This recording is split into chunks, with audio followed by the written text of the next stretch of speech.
வாழ்க்கையில அனைவரும் வெற்றி பெறணும்னு ஆசைப்படுவோம். ஆனா பல நேரங்கள்ல நம்மள தோற்கடிக்கிறது வெளியில இருக்கும் எதிரிகள் கிடையாது, நம்மள சுத்தியுள்ள பலவீனம் தான்.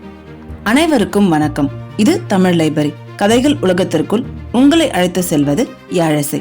இன்னைக்கு நம்ம பார்க்க போற கதையின் பெயர் மன்னரின் ரகசிய சோதனை. ஒரு காலத்துல மலைகளாலும் நதிகளாலும் சூழப்பட்ட செழிப்பான ஒரு ராஜ்யம் இருந்தது. அந்த ராஜ்யத்தை ஒரு வயதான மன்னர் ஆட்சி செய்து வந்தாரு. அவரு அறிவும் கருணையும் கொண்ட நல்ல ஆட்சியாளர். அவருக்கு குழந்தைகள் கிடையாது. தான் இறந்த பிறகு இந்த ராஜ்யத்தை யார் ஆள போறது? இந்த கேள்வி அவரை தினமும் வாட்டி எடுத்தது.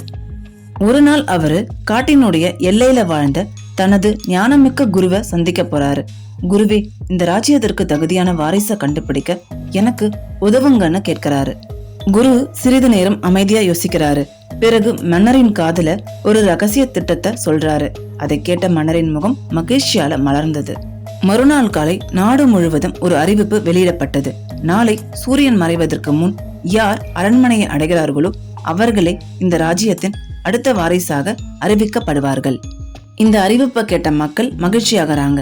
ஆயிரக்கணக்கான மக்கள் அரண்மனையை நோக்கி பயணத்தை தொடங்குறாங்க. ஆனா அவங்களுக்கு தெரியாம அரண்மனை செல்லும் பாதையில மன்னர் ஒரு மிகப்பெரிய திருவிழாவை ஏற்பாடு செய்திருந்தாரு. அது ஒரு சாதாரண திருவிழா கிடையாது, மக்களின் மனதை சோதிக்கும் மறைமுக தேர்வு. திருவிழாவோட முதல் பகுதியில தேனில் நனைந்த இனிப்புகள், அரிய பழங்கள், சுவையான உணவுகள், சூடான ரொட்டிகள் அனைத்தும் வரிசையா வைக்கப்பட்டிருந்தது. அதனுடைய மனம் யாவரையும் கவராமல் இருக்க முடியாது. பலர் நிற்க தொடங்கினாங்க. கொஞ்சம் சாப்பிட்டு போலான்னு நினைச்சவங்க நேரத்தை மறந்துட்டாங்க. அடுத்த பகுதியில இசை நிகழ்ச்சிகள் நடைபெற்றன. இனிமையான பாடல் வரிகள் ஒலித்தன. அழகான நடன கலைஞர்கள் ஆடினர். அதை பார்த்து மயங்கி நின்னவங்க நேரத்தை பார்க்கல. அதன் பிறகு விளையாட்டுகள் வந்தன.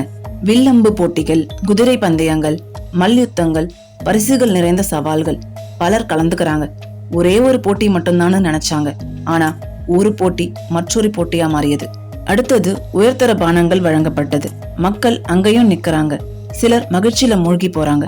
சிலர் சிரிப்பிலும் கொண்டாட்டத்திலும் தங்களுடைய இலக்க மறந்துட்டாங்க. மாலை நேரம் வந்தது. சூரியன் மறைய தொடங்குது. அரண்மனையில மன்னரும் அமைச்சரும் காத்திருந்தாங்க. ஆனால் ஒரு மனிதர் கூட வரல. மந்திரி அதிர்ச்சி அடையறாரு. அரசே, ஆயிரக்கணக்கான மக்கள் பயணத்தை தொடங்கினாங்க, ஆனால் ஒருவர் கூட வரலையேன்னு கேட்கிறாரு. மன்னர் அமைதியா பதிலளித்தார். ஒவ்வொருவரும் தங்களுடைய பலவீனத்தால் தோற்கடிக்கப்பட்டிருக்காங்க.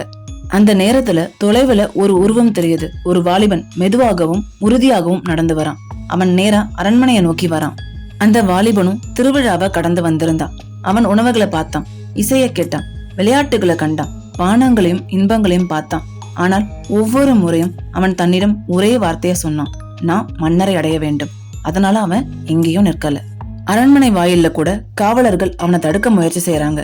மன்னர் வேலையா இருக்காரு, உள்ள விருந்து நடக்குது, நீ தாமதமா வந்துட்டன்னு சொல்றாங்க. ஆனா அவன் ஒரே ஒரு பதில் மட்டும் சொன்னான், என் இலக்கை அடைய எதுவும் தடுக்க முடியாது. யார் பேச்சையும் கேட்காம அரண்மனைக்குள்ள நுழையறான். அரண்மனை மண்டபத்துல மன்னர் எழுந்து அவனை வரவேற்கிறாரு. அவருடைய கண்கள்ல ஆனந்த கண்ணீர் வழியுது. அவனை பார்த்து, வாலிபனே, வழியில் இருந்த அனைத்தையும் நீ பார்க்கலையான்னு கேட்கிறாரு. வாலிபன் மரியாதையோட பதில் சொன்னான், அரசே, அனைத்தையும் பார்த்தேன். ஆனால் என் கவனம் என் இலக்கின் மீது மட்டுமே இருந்தது. நான் ஒரு கணம் கூட நின்றுவிடவில்லை. அதை கேட்ட குரு புன்னகை செய்றாரு. இதுவே உண்மையான மன்னனின் அடையாளம். அதிகாரத்தில் பிறந்தவன் அல்ல, தன்னையே வென்றவன் தான் உண்மையான மன்னன்னு சொல்றாரு. உடனே மன்னர் அந்த வாலிபனுடைய தோள்கள்ல கைகளை வைத்து அறிவிக்கிறாரு, கவர்ச்சிகளால திசை திருப்பப்படாத ஒரே மனிதன் நீதான். இன்று முதல் நீயே இந்த ராஜ்யத்தின் வாரிசு. அரண்மனை முழுவதும் கைத்தட்டலால் அதிர்ந்தது. இலக்கின் மீது கவனம் நிலைத்திருந்தால் எதுவும் நம்மை தடுக்காது. தன்னை வென்றவனே உண்மையான வெற்றியாளர். இந்த வீடியோ உங்களுக்கு பிடிச்சிருக்குன்னு நினைக்கிறேன். பிடிச்சிருந்தா மறக்காம லைக் பண்ணுங்க, ஷேர் பண்ணுங்க. முக்கியமா தமிழ் லைப்ரரி சேனலை சப்ஸ்கிரைப் பண்ணிடுங்க. மீண்டும் அடுத்த ஒரு வீடியோல உங்களை சந்திக்கும் வரை உங்களிடமிருந்து விடைபெறும் நான் யாழிசை.